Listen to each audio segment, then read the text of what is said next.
just the weekly EMA ribbons. It's been extremely reliable throughout Bitcoin's history. Generally, when you tend to get, above, you're pretty much looking for bullish. When you go below it, you're looking for bearish. So the first indicator that you look for is the 89. Now, we got above that, and when we did, I had said to everybody on my channel, generally speaking, we're probably going to hang out here for a little bit. And we did. We bounced off it for about 5 weeks, and then once we got rejected, as you guys can see, that has now become the same $27,000 area. So it's like the confluence. It really doesn't matter if you're doing a trend line, you're using divergences, you're using the EMAs. They are all showing confluence right now, and the confluence is telling me that we are overextended in the short term, and I do believe that we need to go down maybe. And there's a trend line that if you connect the lows, the recent lows, that Bitcoin broke below that 27,000, and it's kind of making a bearish flag pattern. So short term, that tells me as long as we don't regain 27 and change thousand, there's likely more downside to go here in the near term. And for me, in terms of targets, I'm looking at there's right around 24 to 25. There's a lot of support, and then even more support at 23. So there'll be a point. Right now, I have the short out. I have a short out on Bitcoin from around 29 and change. If we get down to 24, 25, I probably cover that short. If it goes even lower to 23, I probably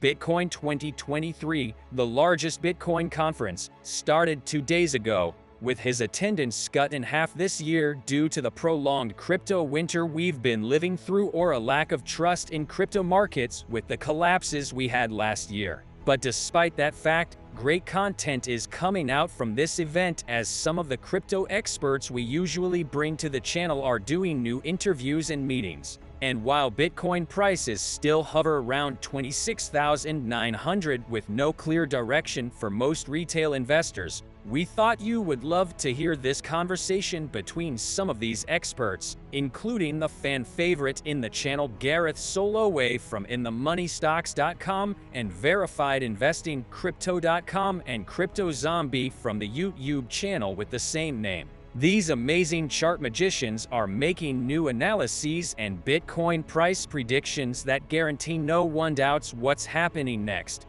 If you're still wondering what direction Bitcoin and Ethereum will have in the future, we have you covered. So please pay attention to this video until the end, and don't forget to leave a like and subscribe if you want to get more daily updates just like this. So for me anyways, it's keeping an eye on the charts just as we always do. And there's a trend line that if you connect the lows, the recent lows, that Bitcoin broke below that 27,000, and it's kind of making a bearish flag pattern. So short term, that tells me as long as we don't regain 27 and change thousand, there's likely more downside to go here in the near term. And for me, in terms of targets, I'm looking at there's right around 24 to 25. There's a lot of support, and then even more support at 23. So there'll be a point. Right now, I have the short out. I have a short out on Bitcoin from around 29 and change.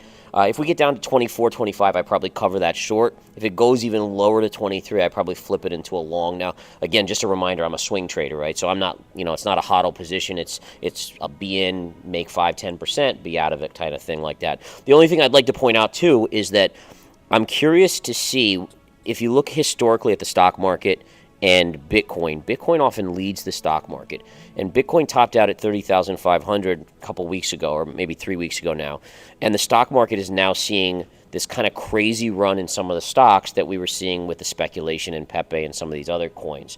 And I do wonder if this is starting to tell us something about the stock market diving and maybe Bitcoin having topped short term. So I'm not going to repeat everything that you guys just said. I am obviously very bullish on Bitcoin, and unlike these two gentlemen right here, I have started my TA journey with Bitcoin and Bitcoin only. So essentially Bitcoin is basically, the only chart that I really ever looked at. So what I'm really seeing right now is that we are, in my opinion, a little bit overextended on the short term. I do believe that personally. That run up was pretty intense. So, if I knew nothing about what was going on in the stocks, I knew nothing about everything you just talked about with the debt ceiling, and I just had to look at a chart and just judge it based on what I'm seeing. The fact that we didn't have really it was $25,300, that area, we still never really wicked down to it yet. We've had a fake out around the 700 level, but we never officially got down there and built enough of a base to really convince me that resistance should now be flipped into a support, number one.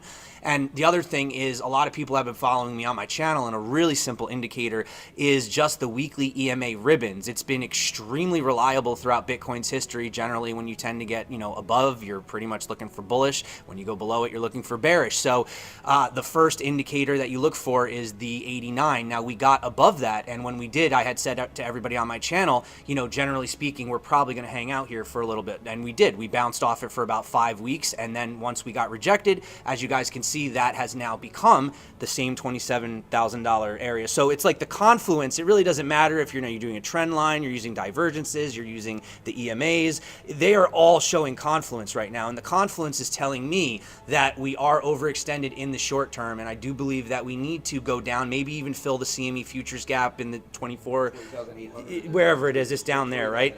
And I think once we do that, I think we can then maybe start to build that slow grind back up. But I think where a lot of people might disagree with me, which I'm happy to be proved wrong, I don't think we're going to see a lower low than we saw already than the 15. I think worst case scenario, you may see a double bottom with a potential wick lower, like what we saw in 2013, where there was that fake out, but then by the time we had that weekly close, it was back up. So I'm not saying we can't go below 15.5 to shake people out, but I don't think that you're going to see a weekly close below 15.5 ever again, unless it's like some catastrophic event. But that's just where I'm currently standing right now. I don't know if you guys have another. What about Ethereum? What can we expect to happen next? ETH continues to do quite well, and then people who watch me, they know I'm mostly a Bitcoin guy, but I think Ethereum has definitely proven its worth, proven its place to stay. It has its use case, whereas Bitcoin is digital gold. Ethereum is almost like the gas, the computer, the network, the internet, whatever analogy you want to give it.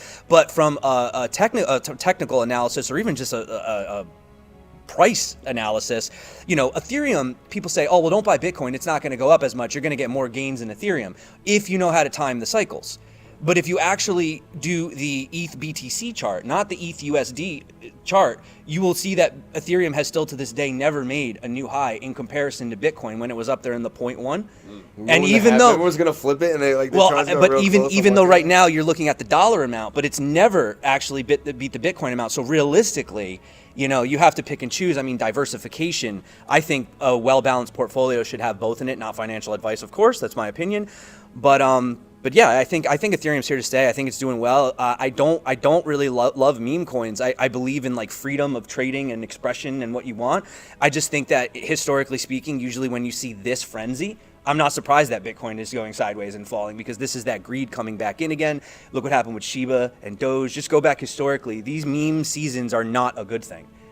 I mean, maybe this time it'll be different, but I don't envision that. Keep in mind when talking about Ethereum versus Bitcoin is so with the bank crisis, Ethereum's held up better than most of the other alts. Like if you look at the Matic chart, I mean, it's horrendous. It's ugly, right? Versus Ethereum's held up better, but really Bitcoin's the digital. It is the digital gold in this scenario, right? It's held up the best. You mentioned that Ethereum has lost value compared to Bitcoin, and I think that again is just going back to the fact that people feel most secure moving from banks to Bitcoin, and then the secondary ones are moving from banks to Ethereum. Other than that, the alts again are mostly considered too risky for most people to put money into. Yeah.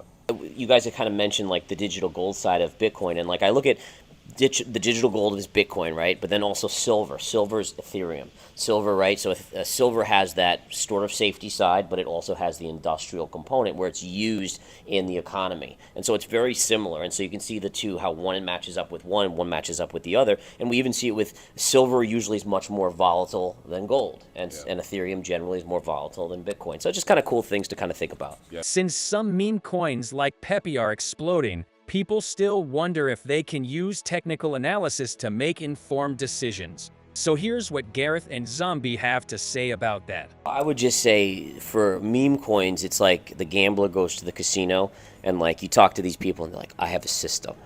And they still lose their money, right? So it's the same thing, right? I mean, it's I don't think TA work. I mean, maybe it does loosely, but for me to risk hard-earned money on these type of things that are so momentum driven and so really social media driven, right? I mean, it's the spreading. It's like a fire spreading in social media that causes these pops. I can't compete with that. I like to trade where I have an edge, and with these type of things, I honestly don't have an edge. I don't know if you agree with me, Gareth. I think one of the biggest reasons I've tried to chart these meme coins, the problem is the liquidity is so low.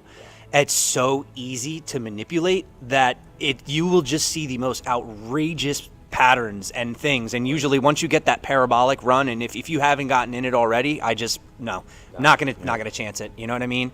So Want more curated content from Bitcoin 2023? Let us know in the comments below, and please leave a like and subscribe so you get notified daily for your dose of crypto news.